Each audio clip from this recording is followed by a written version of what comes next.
Bueno, ¿cómo están ustedes? Nosotros desde Comarca Sí, en una nueva edición de Pensándonos a nosotros mismos.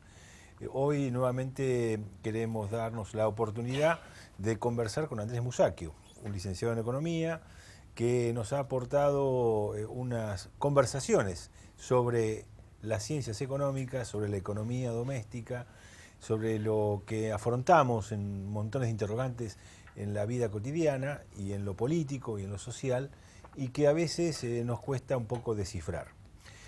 Gracias, Andrés, por colaborar con nosotros docentemente para Comarca Sí. No, gracias por invitarme. Eh, Viste que últimamente, digamos, quizá al calor de las últimas elecciones primarias abiertas, han aflorado un montones de afirmaciones en torno a, digamos, motivos económicos, vinculadas a posiciones con respecto a la política económica, y también, obviamente, que ha habido un conjunto de decisiones gubernamentales que dieron lugar a esto. Lo que ha predominado es una serie de contradicciones entre muchos dirigentes políticos, fundamentalmente de la oposición, en tanto que por otro lado hay una fortaleza argumental en el sentido de coherencia por parte desde el gobierno y aquellos que fueron candidatos en las últimas elecciones por el oficialismo. Todo esto da como resultado cierto grado de confusión en la, digamos, en la comarca. Una de las cuestiones es con respecto al tema de deuda sí, deuda no, endeudarse, nos endeudamos, cómo estamos. Y bueno, cuando uno escucha a los dirigentes políticos creo que cunde la confusión.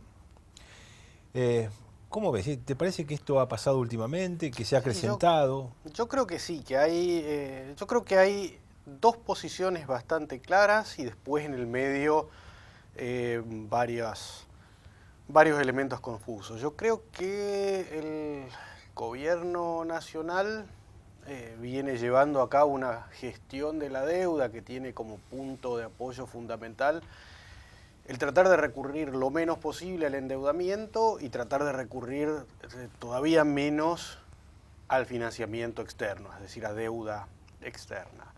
Yo creo que los únicos que han planteado con mucha claridad un camino diferente han sido un sector de la oposición, sobre todo muy vinculado al PRO.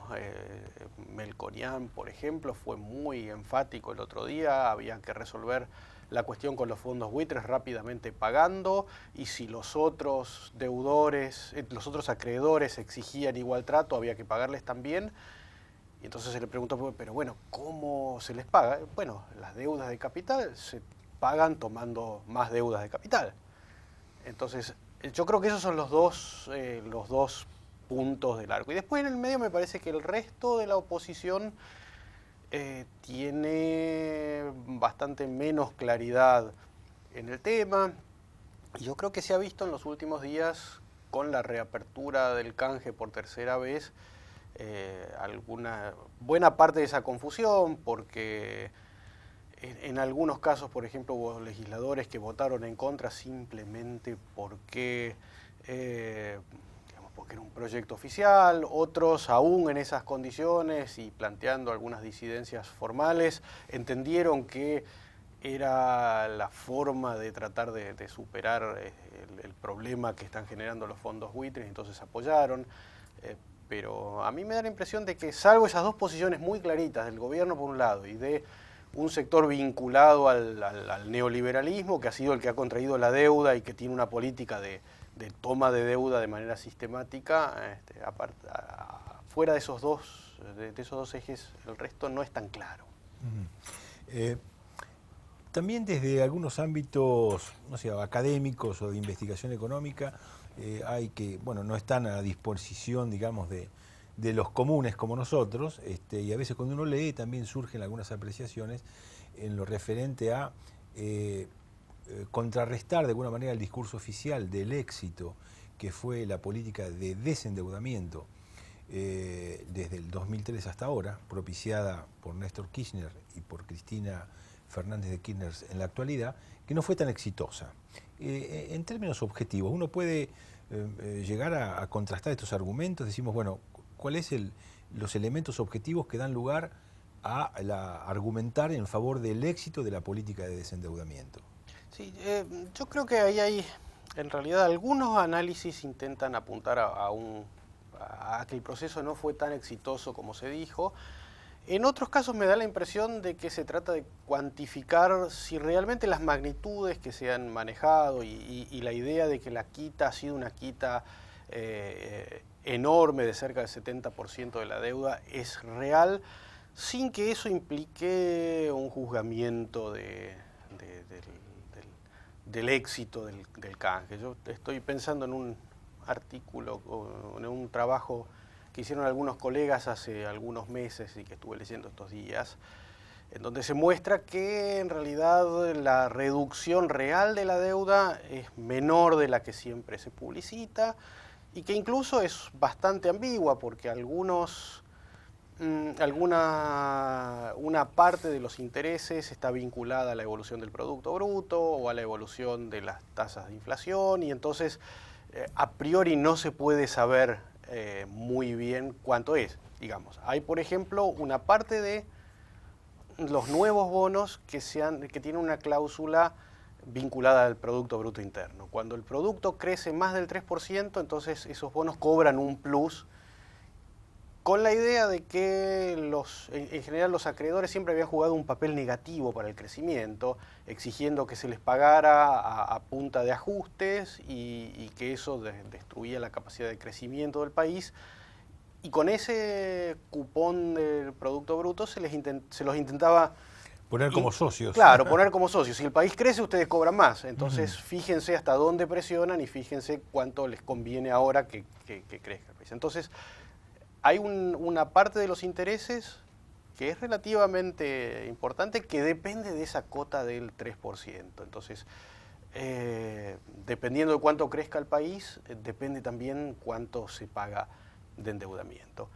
Ahora, yo creo que en términos reales, si uno quiere juzgar cuán exitosos fueron los canjes hasta ahora, creo que eso tiene menos que ver con cuánto menos es la deuda en última instancia, porque la deuda tal vez no se redujo demasiado, pero sí se estiraron los plazos, se mejoraron las condiciones de intereses, se pasó una parte de la deuda externa a pesos, que eso siempre hace que la deuda sea más manejable, pero más allá de la cantidad real de esa deuda, yo creo que el éxito se puede medir a través de comparar un país que había entrado en cesación de pagos, que había entrado en un proceso de ajustes absolutamente depresivo, en el cual la mitad de la gente había sido virtualmente expulsada de la economía real, la cual, digámoslo claro, la Argentina se caía a pedazos con el objetivo de sostener un pago de deuda que se hacía de todos modos imposible. Y la situación actual es que la deuda es absolutamente manejable. La Argentina ha tenido un largo proceso de crecimiento. En ese largo proceso de crecimiento ha logrado servir prácticamente toda la deuda que iba venciendo, sin tomar demasiada deuda nueva. Cuando antes lo que ocurría es que al vencimiento uno tomaba más deuda y como tomaba más deuda siempre lo hacía en condiciones peores. Y de esa manera yo creo que el éxito del canje tiene que ver con esa sustentabilidad de la deuda. Una deuda que cuando da lugar al paradigma de Néstor Kirchner, ¿no? Digamos, crecer para pagar y no a la inversa como se hacía antes, ¿no? De pagar para crecer, que fue el embudo que no se crecía. Claro. El tema concreto es que el crecimiento había quedado relegado como objetivo de política económica. Hoy, si el crecimiento se está desacelerando un poco, tiene que ver con las condiciones estructurales del país, tiene que ver con las condiciones de una crisis internacional enorme y no con la presión de la deuda que en términos de Producto Bruto Interno, y ahí entramos también en una discusión bastante fuerte, oscila entre el 10 y el 30% del producto. Uno después tiene que ver qué es lo que cuenta en esa deuda. Claro, porque uno de los ejes del argumento de discursos presidenciales fue la comparación de la deuda, la relación con el Producto Bruto Interno y también la relación de la deuda con respecto a las reservas, ¿no? Y con respecto al Producto Bruto Interno también hay diversas opiniones. Algunos que dicen que estamos hasta peor que en el 2003, donde estábamos 1.5, digo bien, ¿no? Por encima del Producto Bruto, la deuda, ¿no? Donde se inicia la gestión de Kirchner. No me acuerdo de los datos exactos, pero la deuda por aquella época, año más, año menos, andaba por 160% Claro. del producto. Es decir, se debía todo lo que el país producía en un año y más de medio año más. Claro. Uno necesitaba 1 año y medio de la producción de la Argentina para poder pagar la deuda. Y hoy serán 1, 2 o 3 meses de acuerdo a qué es lo que uno tome como punto de apoyo, porque la deuda en realidad se compone de muchas deudas. Hay una deuda con acreedores externos, hay una deuda con acreedores internos, que en parte es en pesos, en parte es en divisas. Hay una deuda que el Estado Nacional tiene con organismos estatales como los organismos de seguridad social o el Banco Central. Y entonces, de acuerdo a qué es lo que uno tome, si uno toma toda la deuda, andaremos un poco por encima del 30% del producto.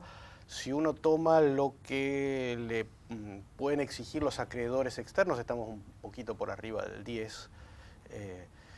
Yo no coincido con esa idea de que para medir el problema real de la deuda uno tiene que tomar toda la deuda en bloque, porque está claro que el Banco Central, por ejemplo, es un organismo del Estado.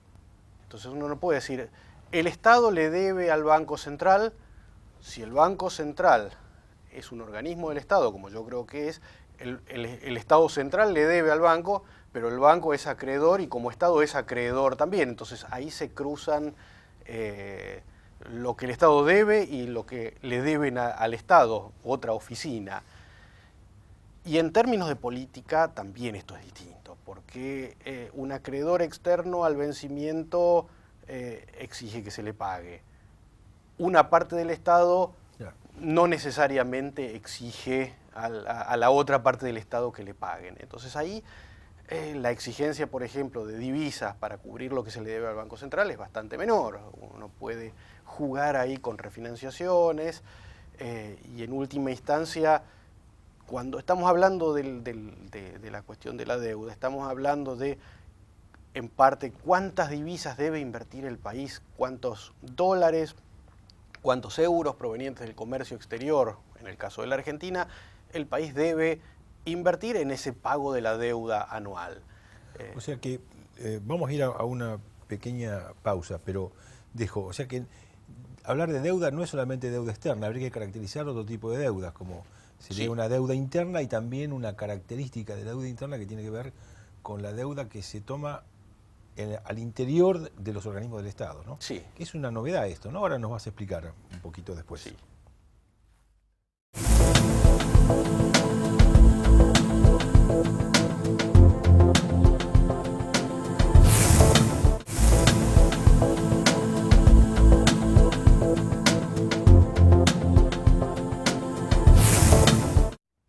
Bueno, seguimos con Andrés Musacchio. Vamos a retomar un poquito esto. Esto de la deuda, digamos, interna en torno a una deuda que se toma con organismos propios del Estado. Esto es bastante novedoso, ¿no es cierto, en la Argentina? Sí, yo creo que no es novedoso, en realidad es un proceso de larga data. Buena parte de la deuda externa se construyó así, en el último tramo de la dictadura, por ejemplo, cuando se produce una feroz fuga de capitales y el Estado necesita poner divisas a disposición de quienes fugaban esos capitales, hacen que las empresas públicas se endeuden en el exterior y le giren esos dólares al Estado Central para que el Estado Central pueda poner a disposición las divisas de aquellos grandes grupos que estaban fugando capitales. Que en realidad era deuda externa, en realidad era una triangulación. Era una triangulación, una maniobra. En el marco de una estatización de una deuda externa claro. privada que después el Estado asume como propia por distintos mecanismos y que es el origen de una parte importante de nuestra deuda externa y el origen de buena parte de los condicionamientos que después, restituida la democracia a partir del 83, las políticas económicas tuvieron para desenvolverse. Ustedes tienen que pagar, no les alcanzan las divisas, dice el Fondo Monetario, entonces hagan estas políticas y yo les presto. Y si no, serán castigados por la ira de los dioses. De manera que las deudas dentro de los organismos estatales son habituales. Lo novedoso de estos últimos años han sido 2 o 3 mecanismos. Uno de ellos es el hecho de que cuando se estatizó el sistema de jubilaciones y pensiones, los viejos fondos de jubilaciones y pensiones le habían prestado una cantidad importante de dinero al Estado y el Estado le seguía debiendo. Yo creo que ahí estuvo también una de las claves de la facilidad con la que se hizo el primer canje de la deuda. Los principales acreedores eran los fondos de jubilaciones y pensiones, el dinero no era de ellos sino de los jubilados, claro. Y entonces rápidamente fueron a un acuerdo que permitía especificar esas deudas que estaban fijadas en dólares, con condiciones laxas. En última instancia serían los jubilados, los futuros jubilados los que estarían perdiendo.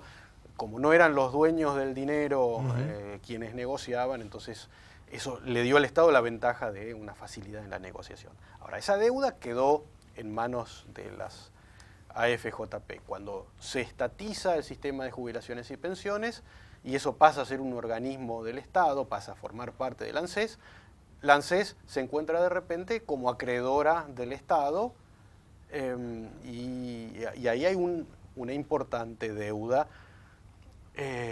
entre organismos del Estado. Por otra parte, una fuente muy importante de adquisición de divisas desde el 2005 o desde el 2004 hacia acá fue el Banco Central. Desde el 2004 hasta el estallido de la crisis en 2008 sobre todo,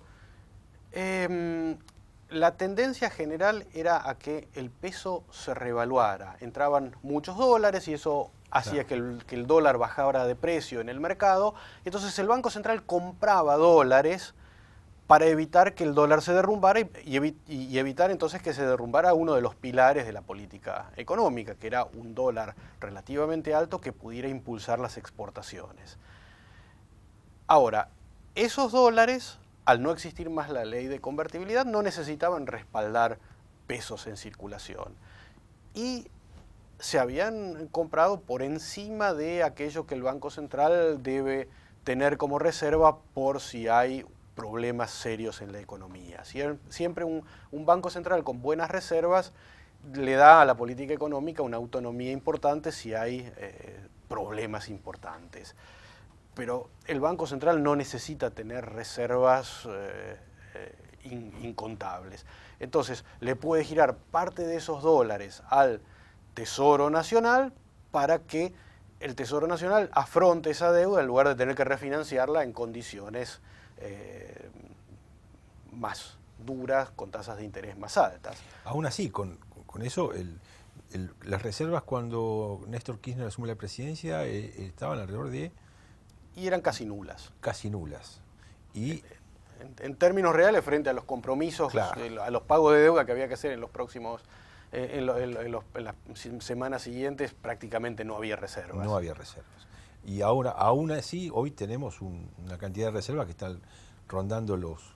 Anda cerca de 40, 50 mil, ¿no? 40.000, se han perdido bastantes reservas en los últimos años, pero me parece que no ha sido un proceso tan grave como se lo quiere mostrar.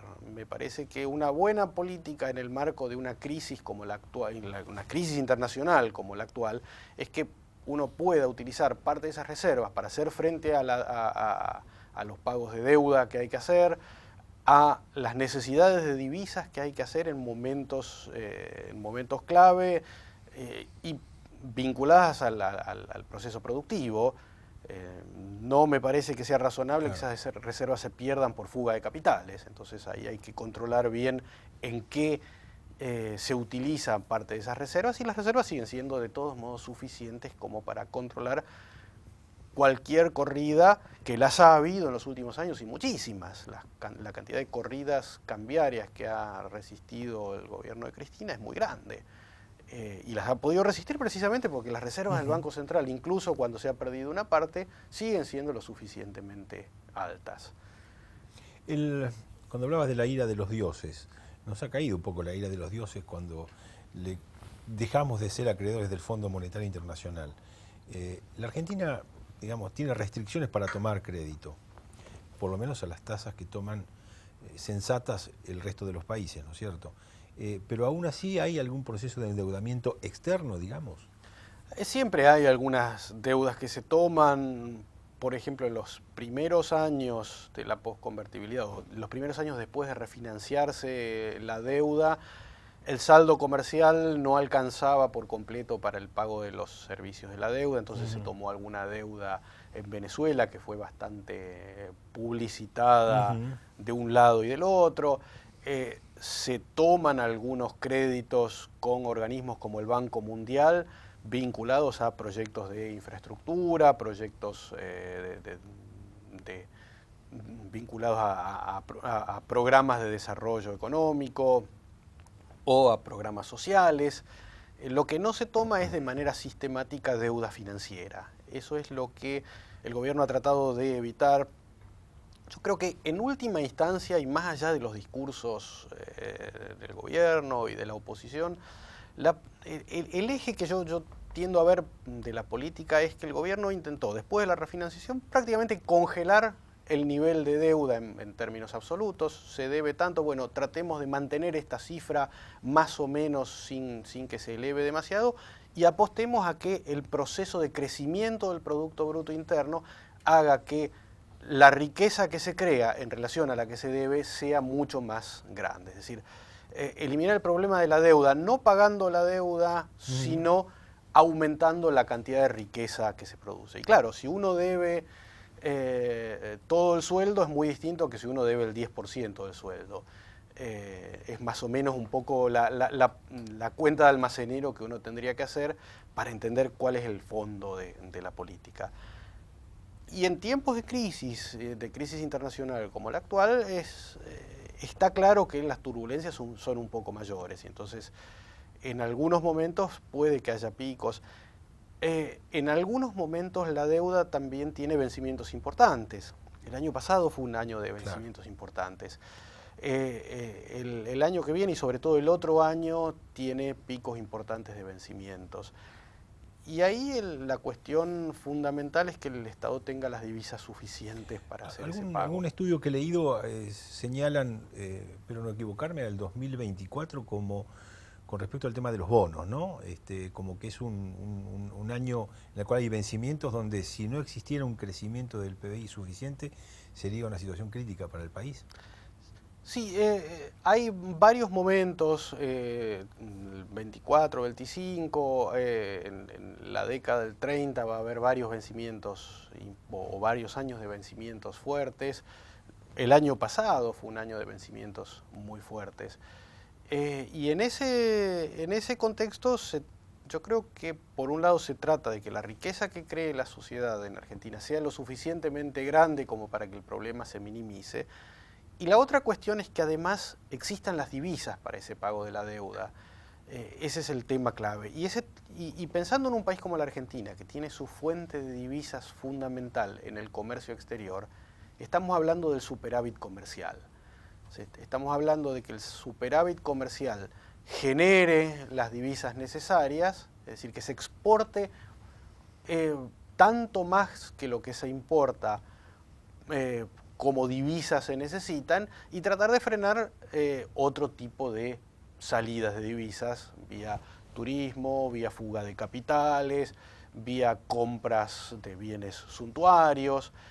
que ha sido un poco la política del último año, esa presión sobre el dólar. Yo creo que técnicamente bastante discutible, tenía el objetivo bastante más razonable de hacer que ese superávit comercial permitiera tener las divisas para pagar los importantes vencimientos sin tener que pedir prestado a tasas que iban a ser enormes. Tomar deuda no siempre está mal. El tema es ¿para qué? ¿No es cierto? Si el país hoy decidiera, digamos, tomar deuda para financiar obras de infraestructura, obras de enorme peso en lo económico o en lo social, ¿cuáles son los obstáculos que tiene para poder tomar deuda? Bueno, yo creo que no para pagar gasto corriente, sino para invertir obra pública de envergadura. En general, la idea de un endeudamiento saludable es que ese endeudamiento permita multiplicar la riqueza interna y generar todavía más riqueza que aquella que se pidió prestada para poder cancelar la deuda y que a uno le quede algo a cambio. Argentina está en una posición bastante curiosa, porque Argentina se ha mostrado casi en la última década, una voluntad y una capacidad de pago como no ha tenido en el resto de su historia, y sin embargo está catalogada como un muy mal pagador y que por lo tanto no es fiable y tiene que pagar entonces unas tasas de crédito extraordinarias. Yo creo que ahí hay también bastante de ruido, no sé si llamarlo ruido político. En realidad la idea es que los países no paguen sus deudas, sino que asuman sus compromisos comprometiendo políticas económicas, claro. Y comprometiendo recursos, y eso es lo que Argentina no ha hecho en los últimos años. Entonces yo creo que esa idea de mal pagador tiene más que ver con una campaña política por las cosas que se han hecho bien. Creo que he escuchado que algún político ha planteado que si se arreglara con el Club de París, tendríamos abiertos los mercados financieros. Yo creo que si se arreglara con el Club de París, habría por lo menos un argumento muy pesado menos en ese sentido. Yo creo que ahí hay que distinguir bastante bien cuáles son las deudas abiertas todavía. No es lo mismo los fondos buitre, que son fondos que han comprado deuda impagable o deuda que no se pagaba a un precio irrisorio y ahora quieren cobrar el 100%, que es un negocio especulativo de los más viles que puede uno ver en el mercado. Otra cosa diferente es las deudas con el Club de París, que en todo caso también deberían ser renegociadas, deberían ser discutidas, pero que son consolidaciones de deudas de distinto tipo con otros estados, con estados que han absorbido deudas comerciales del país.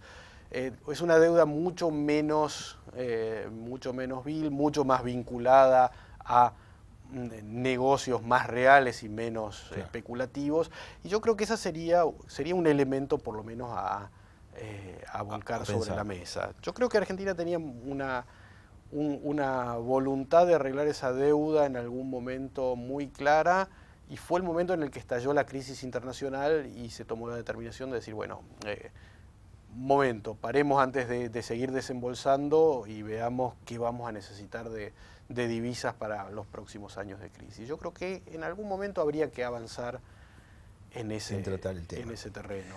Bueno, Andrés, se nos acaba el tiempo.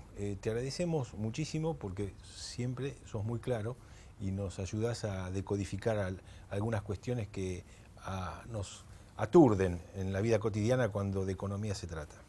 Muchas gracias. No, por favor, gracias.